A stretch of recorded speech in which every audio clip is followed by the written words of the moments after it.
તમારા પેટની 90% તકલીફો પાછળ મુખ્યત્વે આ 5 કારણો જ જવાબદાર હોય છે. હવે ઘણા બધા લોકોને સતત ગેસ, એસિડિટી, કબજિયાત કે પછી ઘણીવાર લૂઝ મોશન જેવી સમસ્યાઓ રહેતી હોય. પેટ ક્યારેય હળવું ફીલ થતું જ ના હોય. તો સમસ્યા ખોરાકમાં નહીં પણ કદાચ આ આદતોમાં હોઈ શકે છે. સૌથી પહેલું, તમને કડકડતી ભૂખ લાગે ને ત્યારે જ ખાવાનું રાખો. ઘણા બધા લોકો ભૂખ ના લાગી હોય પણ સમય થઈ ગયો હોય એટલે જમી લેતા હોય છે, પરંતુ આ ખોટી વસ્તુ છે.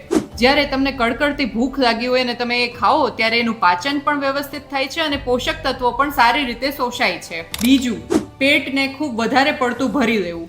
હંમેશા તમારે પેટને 80% જેટલું જ ભરવું જોઈએ, કારણ કે વધારે પડતું ખાઈ લેવાથી પાચનમાં વાર લાગે છે, જેના કારણે ગેસ, એસિડિટીની સમસ્યા ઉદ્ભવે છે. જાપાનના લોકો પણ આ જ સિદ્ધાંતમાં બિલીવ કરે છે કે પેટને ક્યારેય સંપૂર્ણ ભરવું ના જોઈએ. ત્રીજું, દરેક કોળીઓ સારી રીતે ચાવીને ખાઓ. આપણે ટીવી કે મોબાઈલ જોતા જોતા જેમ તેમ ખાઈ લેતા હોઈએ છીએ, પરંતુ હકીકતમાં પાચનની શરૂઆત પેટથી નહીં તમારા મોઢાથી થાય છે.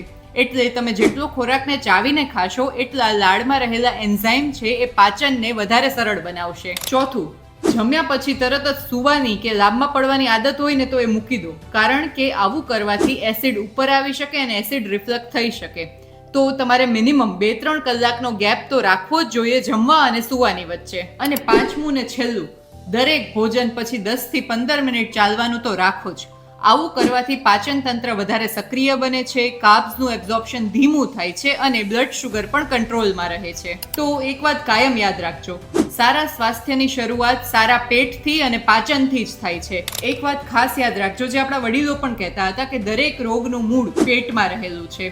એટલે સારું પાચન હોય તો તમારી એનર્જી, રોગ પ્રતિકારક શક્તિ અને ઓવરઓલ બોડીનું સ્વાસ્થ્ય પણ સારું રહે છે. અને જો એ જ બગડેલું હશે ને તો બધી તકલીફો ધીમે ધીમે શરૂ થશે. હવે આ વિડીયો જલ્દીથી સેવ કરી લો અને શેર કરી દો એ બધા લોકો સાથે જે જમીને સીધા સોફા પર આડા પડી જાય છે. અને હા, અમારા પેજ યોગા કૃતિને ફોલો કરવાનું ના ભૂલતા.